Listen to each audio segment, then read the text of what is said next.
Yes, sir.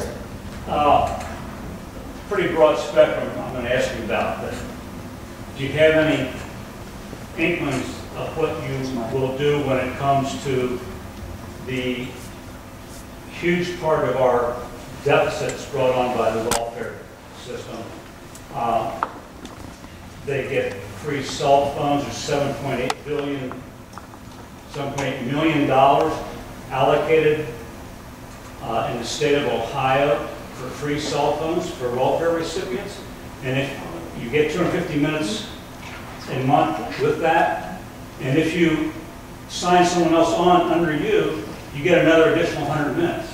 And that's just one little indicator of what's going on. The supposedly loss of welfare cards, credit cards, where they sell them to an unscrupulous store owner. Store owner gives them pennies on the dollar. They take the cash, buy what they want. The store owner swipes the card, gains the difference in what he paid for what it's worth, never sells a thing. Those are just some examples of what's going on, and that's at the state level. But there's so much at the federal level that goes to feed that. We need to stop that. And do you have any clues how you want to approach that? Let me begin by telling a personal story. Number one, I'm not independently wealthy. I don't say this to gain your sympathy, but my family's making extraordinary sacrifices for their husband and father to run for public office, and they all know why we're doing it. The future of our children is at stake.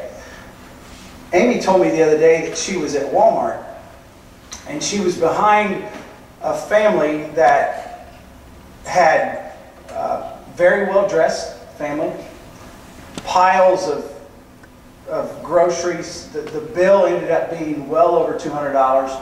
In addition to being very well-dressed, and I'm not opposed to that, but I'm telling you this story because of what you just said. The lady had a Bluetooth. I don't even have one that works. And Amy said when they pulled out their wallet to pay for the food, they paid with food stamps. And she stood there just floored, flabbergasted.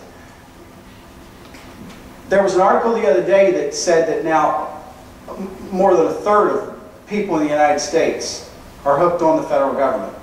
It's now a record, greater than it was in the Carter administration. It has to be reformed. Do we have an obligation to take care of the poor? Well, we have, I believe, a biblical obligation. But what we've done is we've disincentivized nonprofits from doing so. That's why some on Capitol Hill would like to take away the deduction of giving to nonprofits, because that would make nonprofits not have the resources needed to take care of the poor. I think the Salvation Army is one of the greatest organizations in the world. They minister to people who are destitute. Instead, under this administration, we're seeing a transition from nonprofits in the church doing that to it becoming the responsibility and role of the federal government. So how do we change that? One, let's incentivize people to give more to nonprofits. Two, let's reform the system in such a way by going after the fraud. You can't go after the fraud with an Attorney General's office that has as many problems as this one has. So that's as fraudulent as it is. So Congress is going to have to deal with this issue, but it's going to be tough to tackle if we don't take the White House back and have a new Attorney General and then authorize that Attorney General to begin the process of investigating fraud in the welfare system. That's just the start. Yes, sir. Yeah. Would you support removing pay from Congress as a whole if they do not pass a balanced budget amendment? I think it's a great incentive. And yes, I would support that. Thank you. That's a great idea. No budget, no pay. Simple. Yes, sir. Healthcare is the reason why I got into socialized medicine. The reason why I got into Tea Party to begin with. And before that, I was apolitical, but that really rubbed me raw. I don't know. The only way I think we can change what is taking place legislatively It's not to fund it. Is there any, have you got any ideas how we can do that? Well, it's not enough to defund it. And we're starting to see that with this provision that came out this week where nonprofits, if you didn't hear the question, he asked about Obamacare. What can we do about it? Can we defund it? We're starting to see that the provisions that are coming out, even before it's fully enacted, like the provision that says that nonprofits have to offer contraceptives. So it's not good enough to just defund it. We need to scrap the bill. Do I think we need health care reform in the United States? Absolutely. But the answer is not in the federal government. The answer is in the private sector. And so I believe, and call me overly optimistic, I think it's one of those issues where we have to. So I believe we'll take back the Senate, and I do believe we will elect a Republican president. And I think when that happens, the entire bill will be scrapped, and we'll start from scratch. And I will help lead that charge. Can't just refund it. Do what? You can repeal it. It takes 2/3 in the United States Senate to do so, but I do believe that there is a move on in America.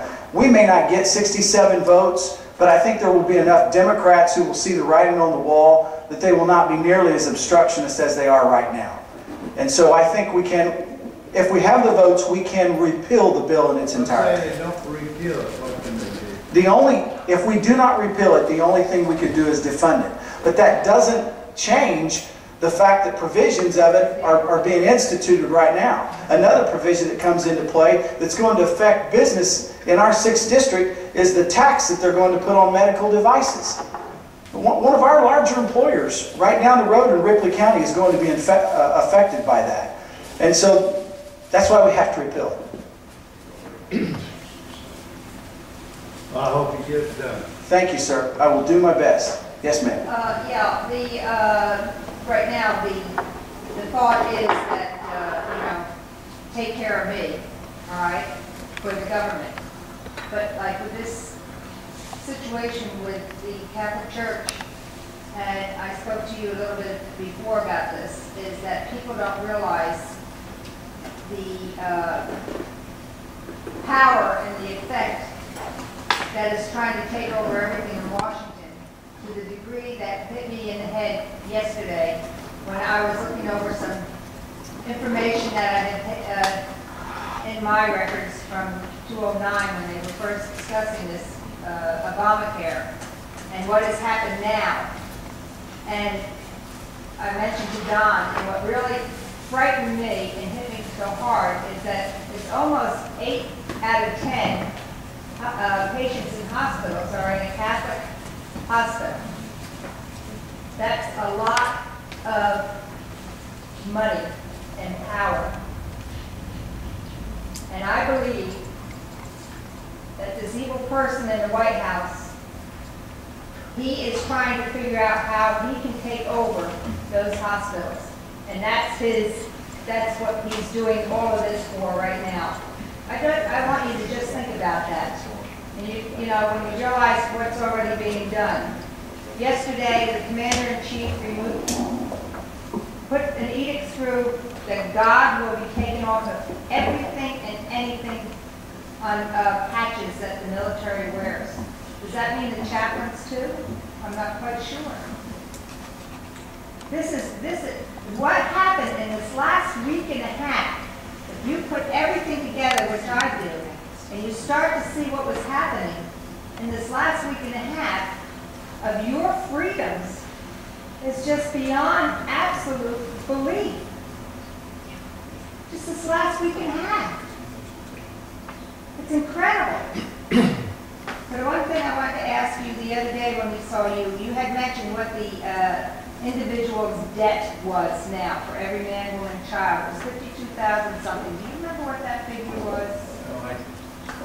No, I don't have it in front of me.